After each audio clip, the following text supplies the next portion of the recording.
¿Alguna vez nos hemos preguntado cómo es que decidimos quiénes somos? Y no es tan fácil como decir un nombre o a qué nos dedicamos. Es un proceso muchísimo más profundo. Uno en el que vamos armando nuestra identidad no solo a partir de lo que somos, sino, y esto es clave, a partir de lo que no somos. Para desarmar esta idea, vamos a hacer un recorrido. Primero, la pregunta fundamental, ¿quién soy?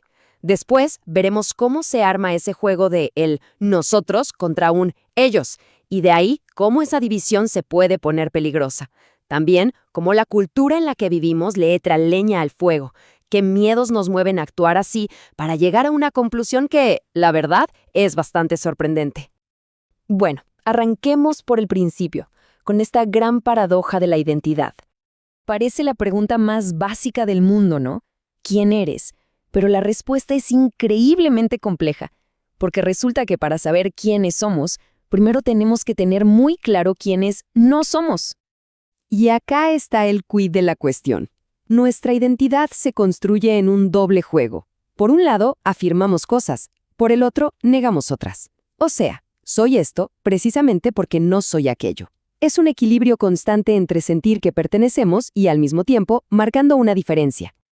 Y claro, esto nos mete de lleno en la mecánica de cómo funciona esta dinámica, el famoso juego de el nosotros contra ellos. Miren qué curioso, porque manejamos como dos impulsos a la vez. Por un lado, nuestra identidad individual, que es la que responde ¿quién soy yo?, necesita diferenciarse, ser única. Pero, al mismo tiempo, nuestra identidad social, la que responde ¿quiénes somos nosotros?, busca todo lo contrario, la similitud, el sentirnos parte de un grupo. Entonces, lo que hay que entender es que estos dos procesos pasan al mismo tiempo. No se puede tener un nosotros bien definido si no hay un ellos con quien compararse. Es como que se necesitan el uno al otro para poder existir. Y ojo, que esto no es algo súper filosófico, ¿eh? Lo hacemos todos los santos días. La música que escuchamos, por ejemplo, nos une a algunos y nos diferencia de los que escuchan, no sé, música de viejos. La ropa que usamos, los amigos que elegimos, hasta nuestra nacionalidad. Ser argentino nos identifica con otros argentinos, pero al mismo tiempo nos diferencia de ser colombiano o chino. Pero bueno, acá es donde este mecanismo, que en principio es de lo más normal, puede tomar un giro, digamos que bastante oscuro, cuando la simple diferencia se transforma en hostilidad. El camino para que esto se vaya de las manos es bastante predecible, la verdad. Primero, se identifica una diferencia. Después, se forman los dos bandos, nosotros y ellos. Luego se empieza a fomentar una rivalidad y en el peor de los casos se termina deshumanizando al otro grupo, como si fueran algo menos que nosotros. Pensemos en el fútbol, el ejemplo más claro que hay. Un Boca River. La pasión por ganar, que está perfecto, muchas veces se mezcla con una carga de odio hacia el rival que va mucho, pero mucho más allá de lo deportivo.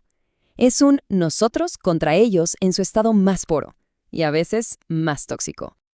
Ok, ahora soquemos el fútbol de la ecuación. Demos un paso más. ¿Qué pasa si esa misma lógica de rivalidad la aplicamos no a un equipo, sino a grupos enteros de personas en nuestra sociedad? Bueno, ahí las consecuencias se vuelven muchísimo más graves.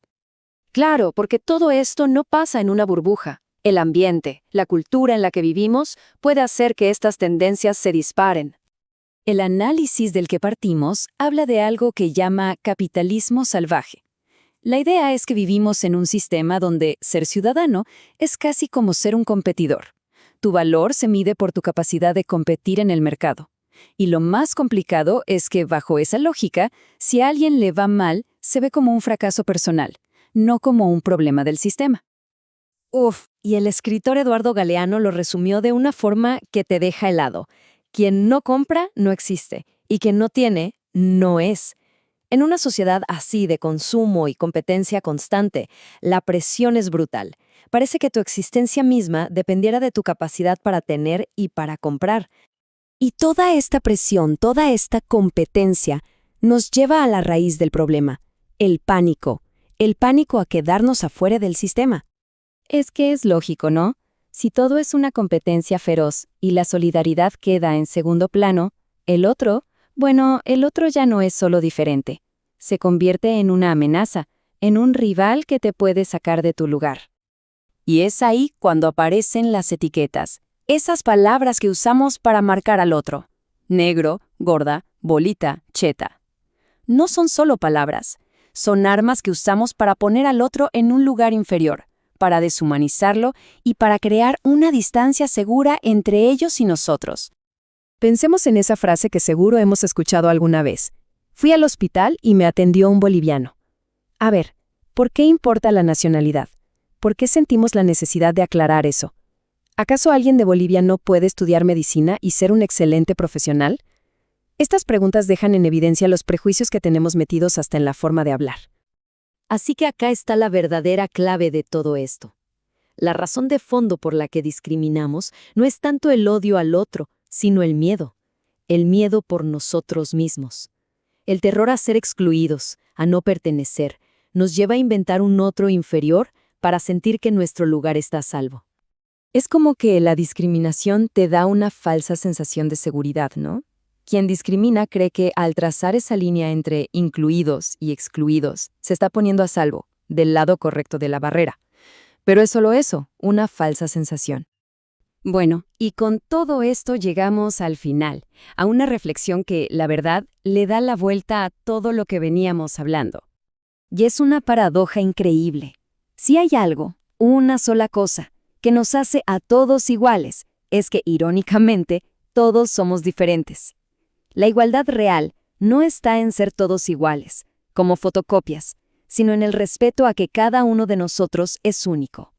Y con esta idea nos quedamos. Si al final del día todos somos el otro para alguien, entonces, ¿qué demonios significa nosotros? Quizás la solución no sea borrar las diferencias, sino empezar a construir un nosotros que sea lo suficientemente grande y generoso como para que quepamos todos.